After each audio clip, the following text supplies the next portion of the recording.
Do you all want to see how I plan my videos? Right, so this is how it looks like.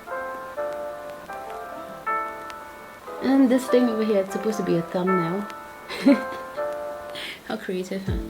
Hi everyone! So in this video, we are going to talk about describe structured questions. Now, why are we starting this whole series of videos with describe questions? Well, it's really because describe questions are pretty much found in every single geography paper. They're almost like a common fixture there. Okay, so by now you should also notice that for describe questions, there's so many different types. Sometimes you'll be asked to describe maps, sometimes you'll be asked to describe graphs, sometimes you'll be asked to describe photographs, right? So since there's so many different describe question types, what I would do in this video is to actually break them down individually with the use of 10-year series and past year papers, and hopefully you'll be able to get a clearer picture of how to answer and approach questions like this and not be intimidated by them. Okay, so without further ado, let's start.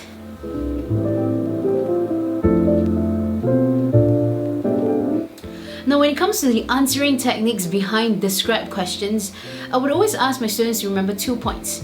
And the first thing would be, do not provide any form of justification or explanation in your description. Now, unless the question specify. If not, let's say if you're given a question with a photograph and you're asked to describe the appearance of the landform in the photograph.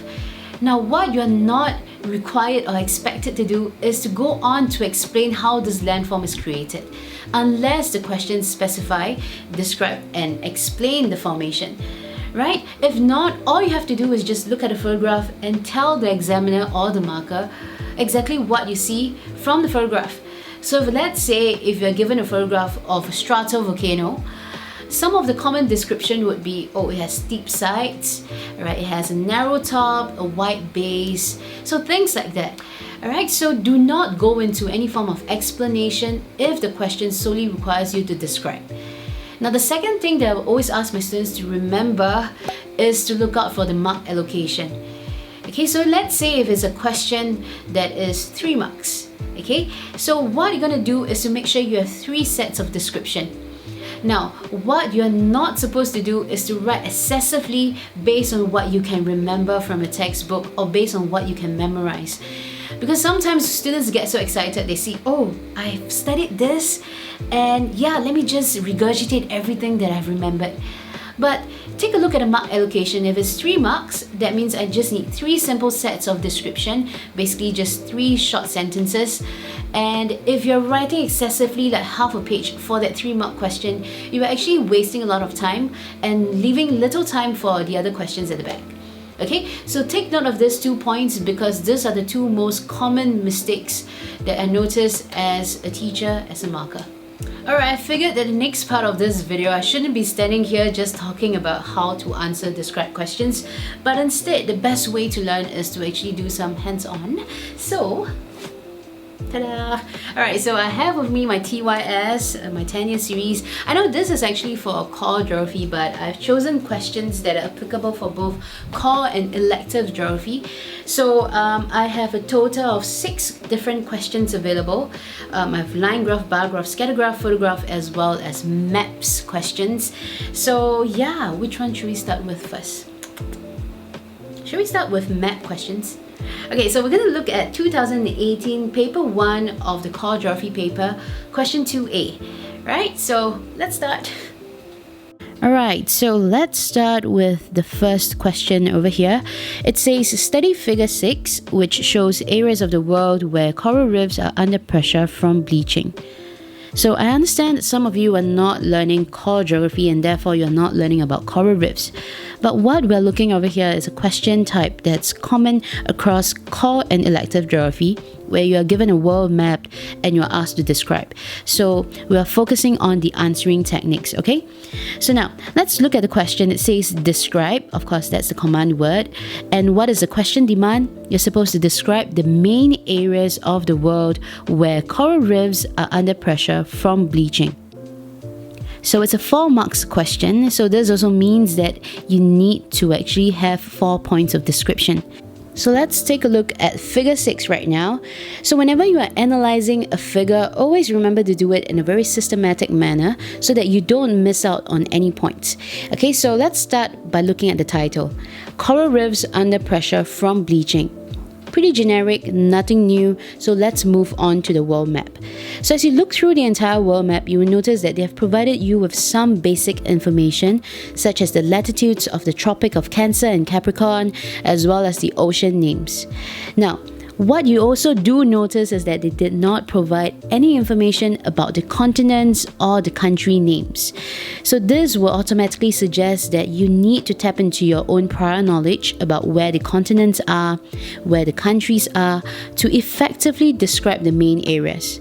Okay, so now let's move on to the very bottom part of this figure. It shows you a key that suggests where the coral reefs that are under pressure are located.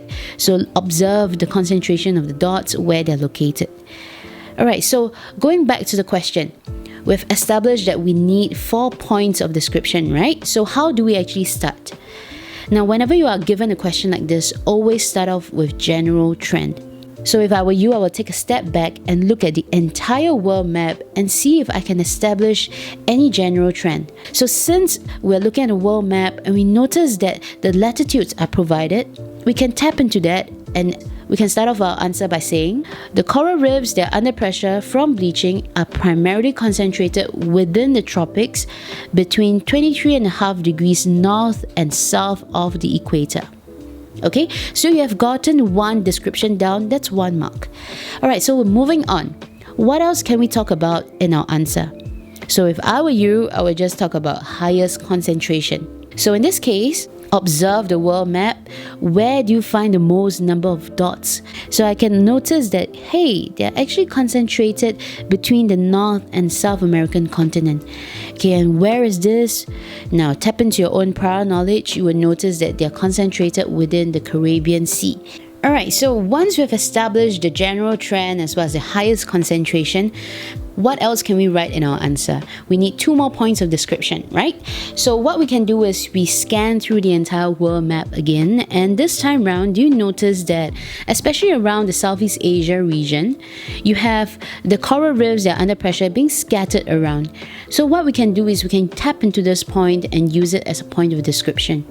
So we can say something like the coral reefs that are under pressure from bleaching are scattered around the waters of Southeast Asia, primarily within the Indian Ocean as well as the western part of the Pacific Ocean.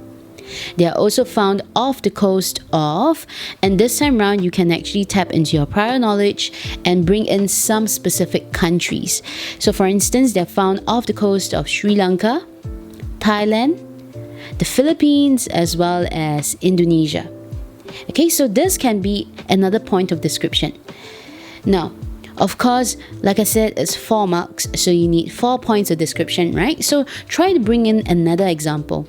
So of course, just by one look at the world map, I can bring in at least 2 more examples that are pretty obvious and things that you have studied as well. So if you look at Australia itself, do you notice that the northeastern coast of Australia is where you find the Great Barrier Reef, right?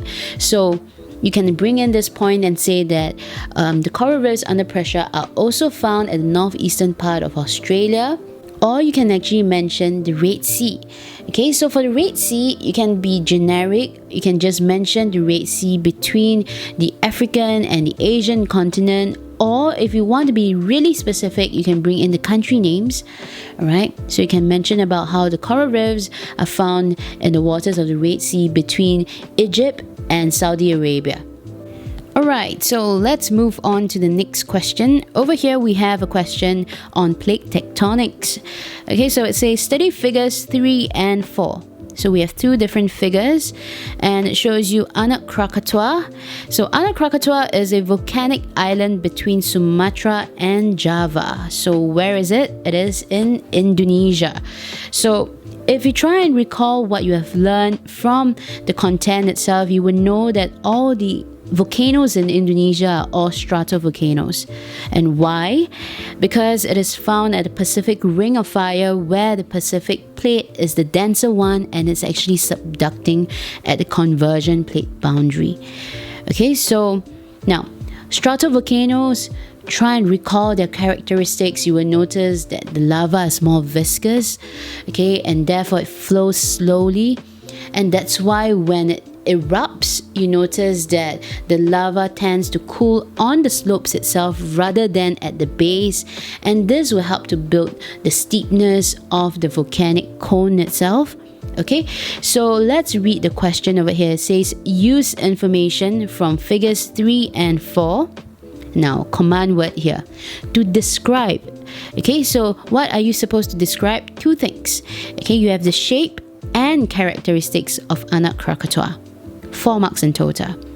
Okay, so similar to what we've done just now, describe, and it's 4 marks. It means we need 4 points of description.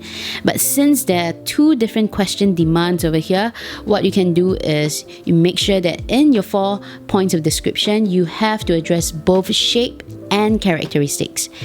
Okay, so let's take a look at figure 3. So figure 3 shows you this, I would call it a map, a topographical map. Essentially, you have contour lines, and if you're not quite sure what are contour lines, just do a quick Google search.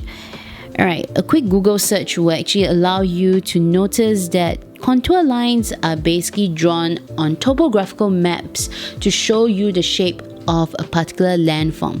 So let's take a look at the contour lines. You will notice that they're closer in the center and they're more widely spaced out as you move away from the center. So what this means is that it suggests that this particular landform is actually steeper in terms of gradient at the top, and then as it proceeds to the bottom of this particular landform, it tends to be gentler in its gradient. Okay, and if we look at how the contour lines are shaped, it does suggest that this particular landform is pretty much symmetrical. So now, there you have it. I've already given 2 different descriptions about the shape of this particular landform, right? First is that it's steeper at the top, it's gentler at the base. Second is that this particular landform is symmetrical. So essentially, if you write these 2 points down, you have 2 marks. Alright, so now let's move on and really look at this figure and see what else can we talk about in terms of characteristics, and of course to also match it with what we see in figure 4. Okay, so if we observe the key that is in the figure, you will notice that apart from the contour lines, you have rock face.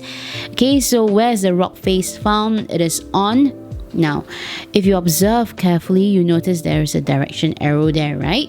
So whenever a direction arrow is provided in a figure, always try your best to utilize it when you're describing. Okay, so north, south, east, west, the rock face that's exposed is actually found on the eastern slope of this particular volcanic island. So that is another characteristic that you can mention in your answer. Now moving on, okay, you notice that in the key it says crater. So looking back at the topographical map, you will notice that there are 2 craters for this particular volcanic island. So is this a characteristic? Yes. So you can write it down as well, and that would be another description. So moving down, you will notice that there's another point about lava flow. So in this case, you can actually use this as a point of description as well and tie it with the direction words from the direction arrow. So you can talk about how the lava flows in different directions, primarily in the north and towards the south. Okay, and of course, the next one you have a forest. So where is the forest located? So you can match it with what you see in figure 4. You will notice that the forest is actually found at the base of the slope. Okay, and which part of the slope is the eastern slope? Alright, so vegetation or the forest is found at the base of the eastern slope of Anak Krakatoa. So next you can talk about the beach. Okay, so if you actually observe where the beach is located, it is found at the base of the eastern slopes. So you can mention that as well. So do you notice that the moment we run through the entire key and we go through point by point, there's so many points of description that we can talk about. Okay, so it's up to you to choose what you want to talk about, but If I were you, I would try to make sure that I structure my answer in this manner, whereby I have 2 points for shape and 2 points for characteristics. But of course, you can play around with this permutation. You can have 1 point of description about shape and 3 points about the characteristics. It's up to you. Okay, so yeah, for this question, it's not too difficult, but some of the key takeaways would be, if you're given a map question, always take some time to analyze the map in detail. Look out for the direction arrow so you can use them in your answer. And then as you're running through the key or the legend, always go through point by point. Okay, so yeah, we're done with this. If you have any questions, do feel free to put them down in the comments below. If not, let's move on to the next question. Now let's look at the next question. It is also from plate tectonics, but this time around we have a photograph. Okay, so it says study photograph A and figure 2. Now I did not include figure 2 because we're only looking at part 1. Okay, so it says it shows you a rift valley and block mountains. So what is the question asking for? So command word here we have describe. Now, question demand. Now, you notice there are 2 demands to this question. You're supposed to describe the appearance and features of the Rift Valley and Block Mountains shown in photograph A, and it is a 5 marks question. So, following the drill that we have been doing, if it's just one command word where it's describe and it's 5 marks, it would suggest that you need 5 points of description. Okay, so 5 points of description, you need to address both appearance and features. So now let's take a look at the photograph. Okay, so the photograph over here, it shows you very clearly where the Rift Valley is and where the Block Mountains are. Okay, so in terms of appearance, try to recall the content that you have studied for Rift Valley and Block Mountains, and you will remember that typically we would describe them as long linear depressions on the ground. So if I were you, I would use the same exact descriptive word because it's geographical terms, and I would use it and apply it in this answer. Okay, now what about the Block Mountains? So if you observe the sides, you will notice that the Block Mountains have very steep sides and they also have a relatively flat top. So you can use that as a form of description as well. Now moving on, we need to talk about the features, right? So what are some of the features that you can talk about? So let's look at the Rift Valley again. If you observe carefully, you will notice that there is a river running through it. So you can talk about that. Okay, now if you can't, never mind. Let's take a look at other features that are obvious to us. Okay, so especially for the Block Mountains, you will notice that it's covered in vegetation. So is that something you can talk about? Of course. Now apart from that, you can also mention about the obvious and visible horizontal lines of weaknesses on the slopes of the Block Mountains. Okay, so these are points that you can actually gather and talk about, and basically if you piece them all together, you should have at least 5 points of description.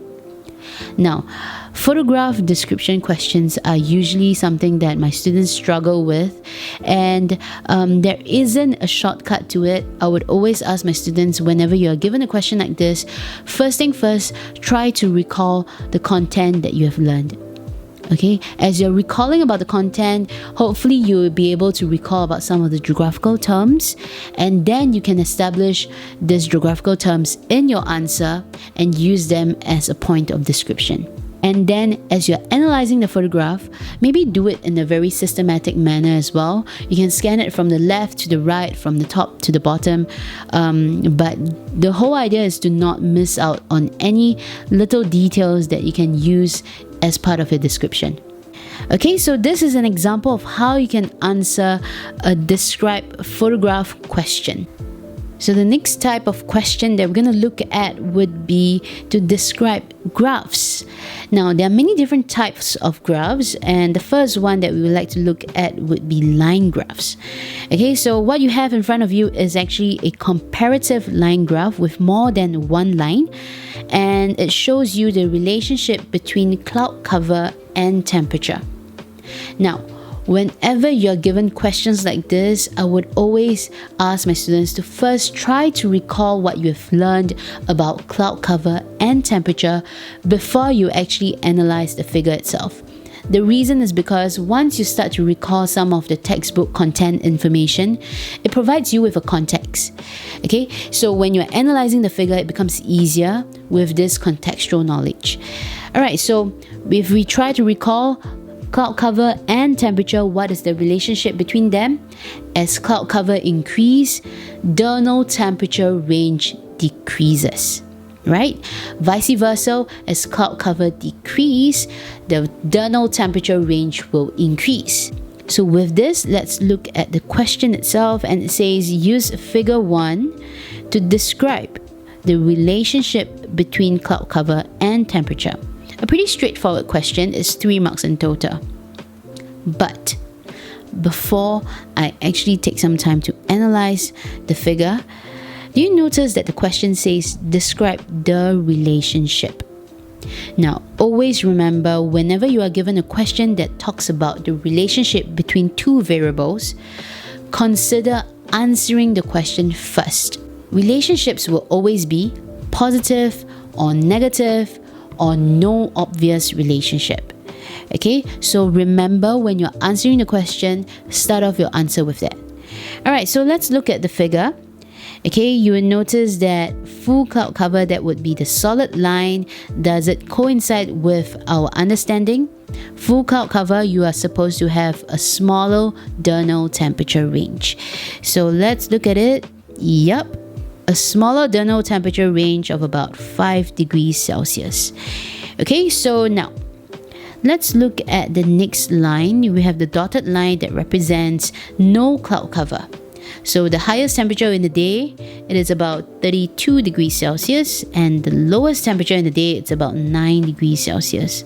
Okay, so you have a diurnal temperature range of about 23 degrees Celsius.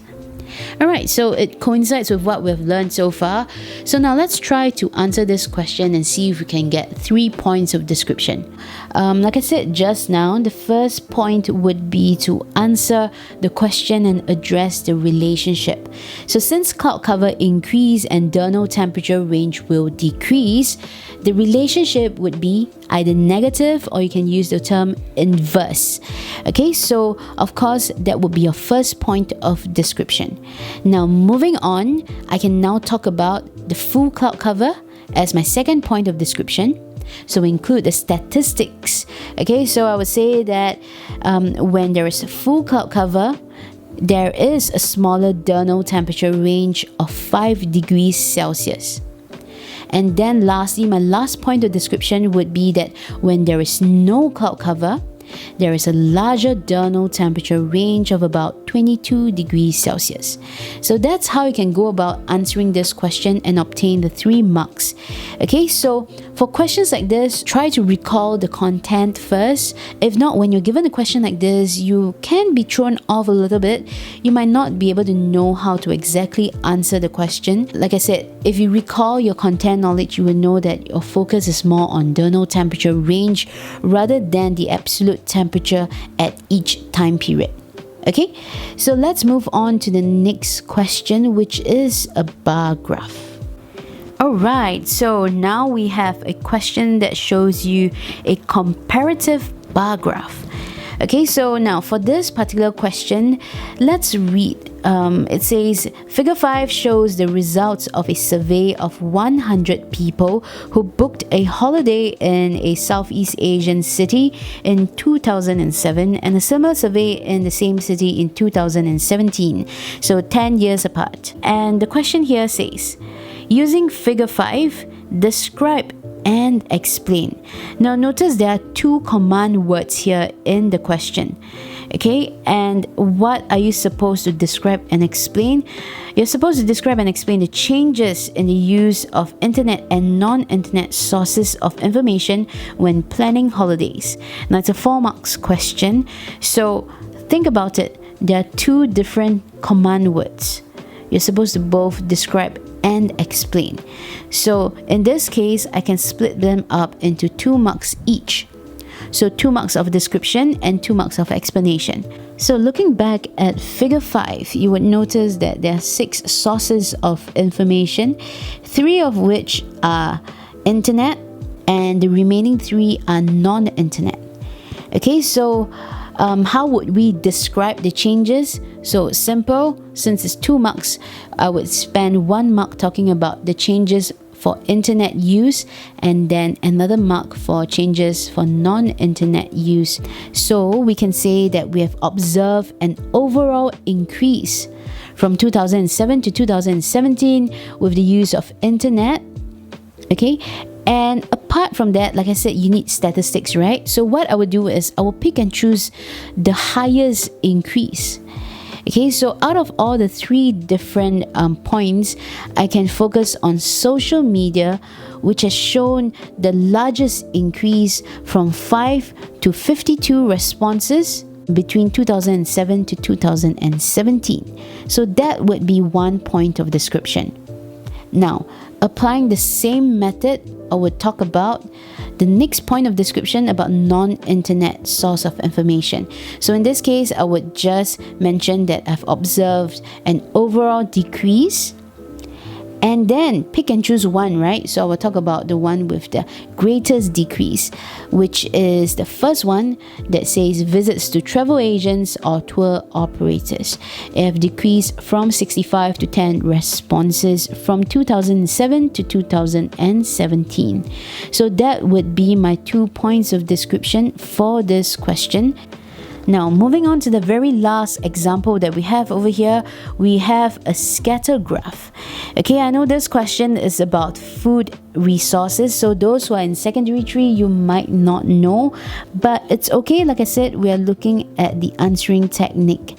Okay, so over here we have figure 9, which shows the relationship between spending on food and the disposable income per person in selected European countries.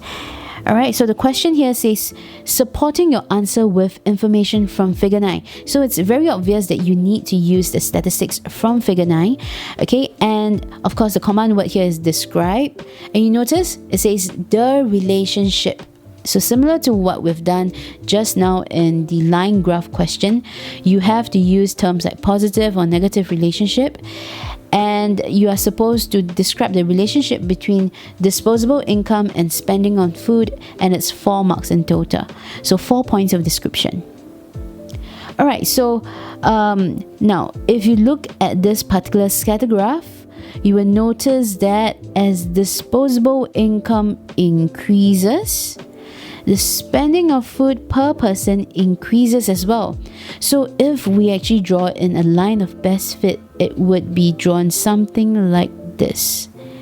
Okay, so since disposable income increase and spending of food increases as well, of course your first point of description would be that there is a positive relationship between the 2 variables. Now moving on, what are 3 other points of description? Now in this case, I will talk about highest as one description. So I would focus on Norway. Norway has the highest disposable income of about 33,000 euro and the highest spending of about 3,100 euro on food per person.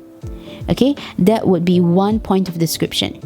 Now moving on, I would then talk about the lowest.